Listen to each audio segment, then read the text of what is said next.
આજે આપણે છે તે ઇકોનોમિક્સ ની અંદર ધોરણ 12 પાઠ 11 ભારતીય અર્થતંત્રના નૂતન પ્રશ્નો ના 5મા લેક્ચરમાં છે તે મળ્યા છીએ। આપણે ત્રણ બાબતોને છે જોવાની હતી, સ્થળાંતર, ત્યાર પછી શહેરીકરણ અને આંતર માળખાકીય સુવિધાઓ।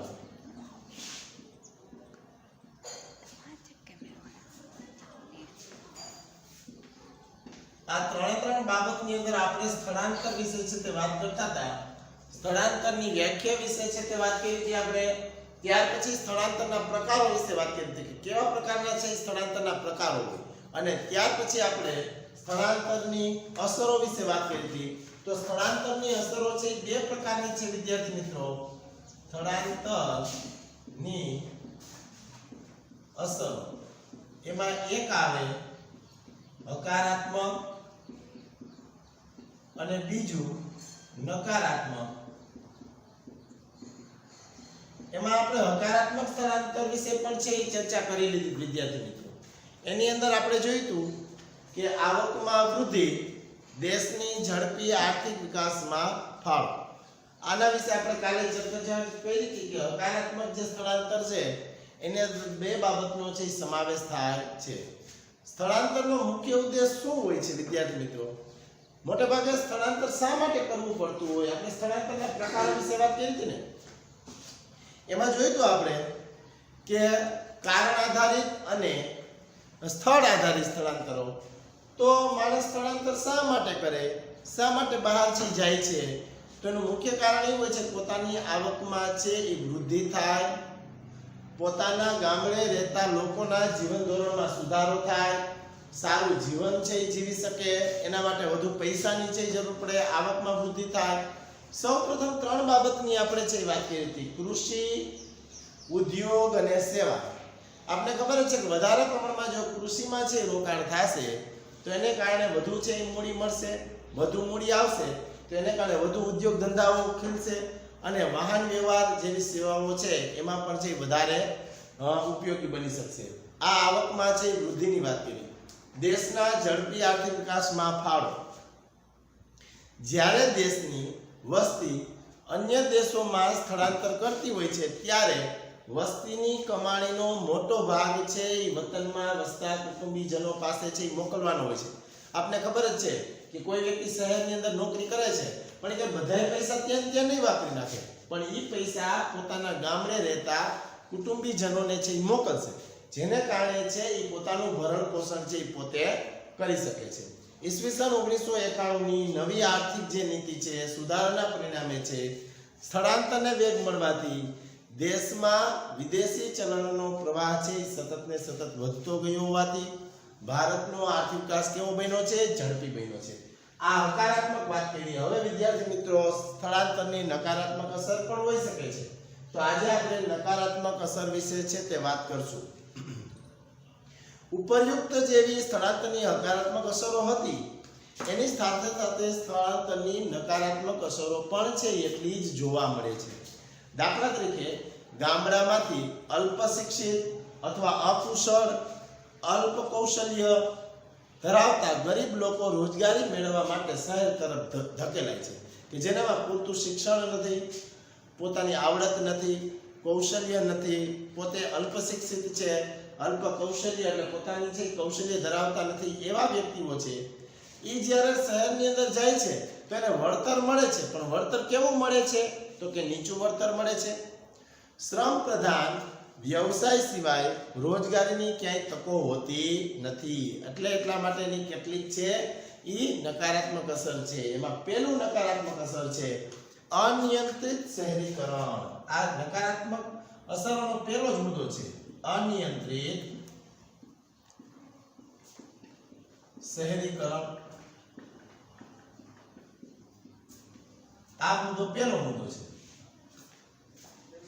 અનિયંત્રિત શહેરીકરણ એટલે શું? તો કે જ્યારે અલ્પ વિકસિત, અકુશળ, અલ્પ કૌશલ્ય ધરાવતા ગામડાના ગરીબ લોકો શહેરમાં સ્થળાંતર કરે છે ત્યારે તેઓ નીચી આવકને કારણે શહેરોના છેવાડાના વિસ્તારમાં પણ ફરજિયાતપણે વસવાટ કરવો પડે છે, જેને પરિણામે અનિયંત્રિત શહેરીકરણની સમસ્યા સર્જાય છે.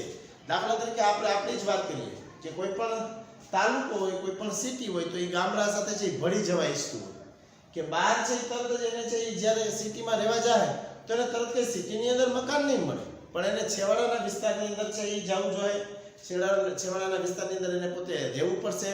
તો આવી સમસ્યાઓ છે એ સર્જાય. આ શહેરીકરણની નકારાત્મક અસર છે.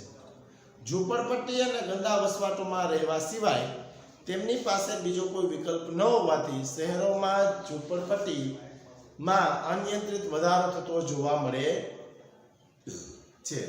અનિયંત્રિત શહેરીકરણ એટલે શું? તો કે જ્યારે એની પાસે જગ્યા નથી, જ્યારે એ પોતે જઈ નથી શકતા, ત્યારે એના માટે છે એ અનિયંત્રિત એટલે વધારો છે એ થતો છે એ જોવા મળે છે.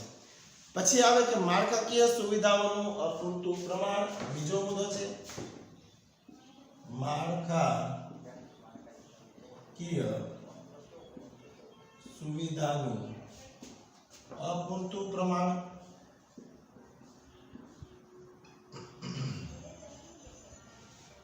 માળખાકીય સુવિધા એટલે શું? કેવી સુવિધાઓ? તો કે ભાઈ જે એને સામાન્ય મળવી જ જોઈએ એવી સુવિધાઓ. એમાં જે સફાઈ, ડ્રેનેજ, સફાઈની સુવિધા, પાણીની સુવિધા, વીજળી સુવિધા, રસ્તા સુવિધા, વાહન વ્યવહાર સુવિધાઓ, સંદેશા વ્યવહારો, શૌચાલયો, શિક્ષણ, શાળા, આરોગ્ય, આ બધી જ આંતર માળખાકીય સુવિધાઓ એને છે એ મળવી જોઈએ, જે એને મળતી નથી. શા માટે? તો કે બધા લોકો ભાઈ શહેર તરફ આકર્ષાય છે, બધા લોકો સ્થળાંતર કરે છે અને એના આરોગ્યની જે ગંભીર અસરો છે એ સમસ્યાઓ ઉદ્ભવે છે અને આવો ગરીબ વર્ગ અનેક ગંભીર બીમારીઓનો ભોગ બનતો જોવા મળે છે, જેને કારણે પણ સ્થળાંતરની છે એ આ નકારાત્મક અસર જોવા મળે છે.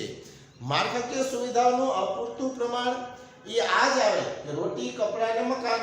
માણસની 3 જીવન જરૂરિયાતની વસ્તુ છે. એ 3 તો એ વસ્તુ મળવી જ જોઈએ. એ ન મળે તો વ્યક્તિ છે એ પોતે જીવી શકે નહીં. એટલે માળખાકીય સુવિધા જો સિટીની અંદર જશે, આપણે કહેવત છે કે મુંબઈમાં રોટલો મળે પણ ઓટલો મળે નહીં. તો અહીંયા એવું જ છે કે 3 વસ્તુ છે એને મળવી જરૂરી છે. માળખાકીય સુવિધાઓનું અપૂરતું પોષણની અંદર. ત્રીજો મુદ્દો છે પર્યાવરણીય પ્રદૂષણની સમસ્યાઓ. બધા લોકો શહેરમાં જવા ઈચ્છે છે. પર્યાવરણીય પ્રદૂષણ સમસ્યા.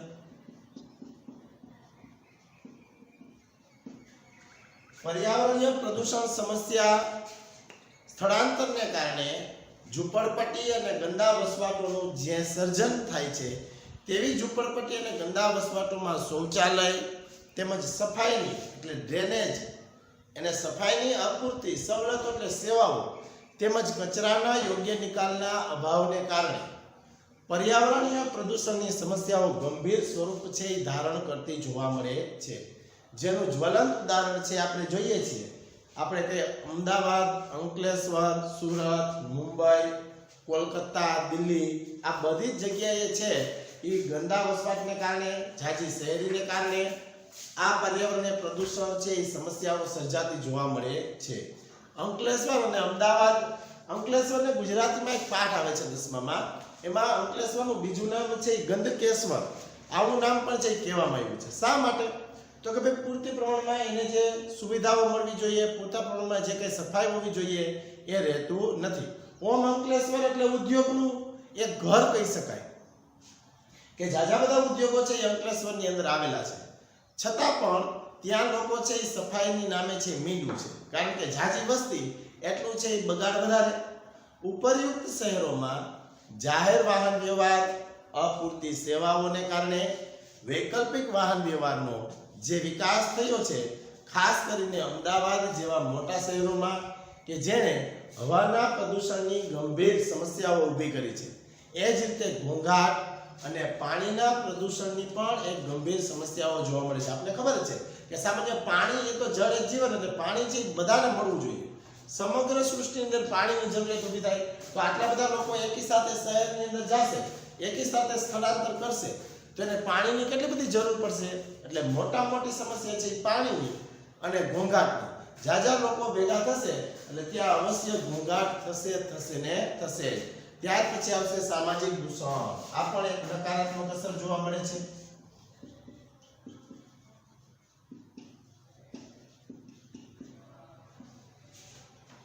વિદ્યાર્થી મિત્રો, સામાજિક દૂષણ એટલે કેવું દૂષણ? સમાજમાંથી જે ઉદ્ભવતા જે કઈ સમસ્યાઓ છે એ સામાજિક દૂષણની અંદર એનો સમાવેશ થાય છે. જ્યારે ગામડામાંથી શહેર તરફ લોકો સ્થળાંતર કરતા હોય છે, તેઓને તેમની અપેક્ષા પ્રમાણે કે નિયમિત સ્વરૂપે આવક કે રોજગારી પ્રાપ્ત થતા નથી. એવું ઈચ્છતા હોય છે કે હાલો ભાઈ સિટીમાં જઈને આપણે પૈસા કમાઈ લઈએ, સારું જીવન જીવી લઈએ, મોજ શોખ કરી લઈએ, પણ એ બાને કઈ એવું થતું નથી. જ્યારે એવું ન થાય, આપણે ખબર છે કે માણસની ઈચ્છા પ્રમાણે ન થાય એટલે માણસ કંઈક વિરુદ્ધ કામ કરવા છે એ ઉદ્ભવે છે.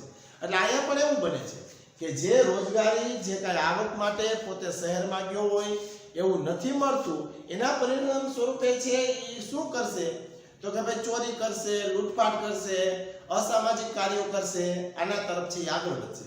પોતાના મોજ શોખ પૂરા કરવા માટે, પોતાને રોજીરોટી મેળવવા માટે, પોતાના કુટુંબીજનોને જરૂરિયાત પોષણ પૂરું કરવા માટે, જેથી મોટા શહેરોની સામાજિક સમતુલા પણ ખોરવાતી જોવા મળે છે. સ્થળાંતરને પરિણામે પ્રજા વચ્ચે ભાષા, સંસ્કૃતિ, રહેણીકરણી વગેરેના કારણે સામાજિક સંઘર્ષો ઊભા થાય છે. બહુ સ્વાભાવિક, બહુ સરસ મુદ્દો કીધો. આપણે શહેરની અંદર પહેલા રહેવા જશું એટલે પહેલા જ આપણી જ્ઞાતિને પૂછવામાં આવશે, ધર્મને પૂછવામાં આવશે, પછી આપણે છે એ રહેવા માટે જગ્યા મળશે. એટલે આ જે રહેણીકરણી છે, જે સંસ્કૃતિ છે, એ ઉપર આધીન આપણી છે સ્થળાંતરની છે કક્ષા નક્કી થાય છે. એ વિના આપણે છે એ કંઈ પણ મળતું નથી. આ સ્થળાંતરની હતી નકારાત્મક અસરો. સ્થળાંતરની નકારાત્મક અસરો પેલા હકારાત્મકને જોઈ. હવે નકારાત્મકને આપણે જોઈ કે અનિયંત્રિત શહેરીકરણ, સુવિધાઓ, માળખાકીય સુવિધાઓનું અપૂરતું પ્રમાણ. અનિયંત્રિત શહેરીકરણની અંદર આપણે એમ જોયું કે વધારાના જે કેવા લોકો છે એ ગામડામાંથી શહેર તરફ ધકેલાય છે, તો કે અલ્પશિક્ષિત છે, અકુશળ છે, અલ્પ કૌશલ્ય ધરાવતા છે, આવા લોકો છે એ ધકેલાય છે. એને કારણે માળખાકીય સુવિધાની અંદર તો કે વીજળીની, પાણીની, રસ્તા, વાહન વ્યવહાર, સેનિટરીઝ, શૌચાલય, શિક્ષણ, શાળાઓ, આરોગ્ય, આ બધી સુવિધાઓ મેળવવા માટે લોકો શહેર તરફ આકર્ષે છે. પર્યાવરણીય પ્રદૂષણ સમસ્યાઓ એટલે કેવી? તો કે બધા લોકો એની અંદર જાય તો એની અંદર છે એ શહેરોના નામ આપ્યા કે ભાઈ મોટા શહેરોની અંદર આવી ખાસ કરીને ઘોંઘાટની અને પ્રદૂષણની સમસ્યાઓ સર્જે છે. સામાજિક દૂષણની અંદર તો કે ભાઈ આપણી રહેણીકરણી, આપણે રીતિ રિવાજો, સંસ્કૃતિઓ પછી ત્યાર પછી ન થાય તો કે ભાઈ લૂંટફાટ, ચોરી, અસામાજિક કાર્યો આના તરફ આકર્ષાતા હોય છે. તો અહીંયા સ્થળાંતરનો મુદ્દો આપણો પૂરો થાય છે. આખો આપણે સ્થળાંતરની વ્યાખ્યા જોઈ, સ્થળાંતરનો અર્થ જોયો, સ્થળાંતરના પ્રકારો વિશે વાત કરી, સ્થળાંતરના કારણો વિશે વાત કરી, સ્થળાંતરની અસરો વિશે વાત કરી. હવે નેક્સ્ટ લેક્ચરમાં જ્યારે મળશું ત્યારે આપણે શહેરીકરણ વિશે વાત કરશું.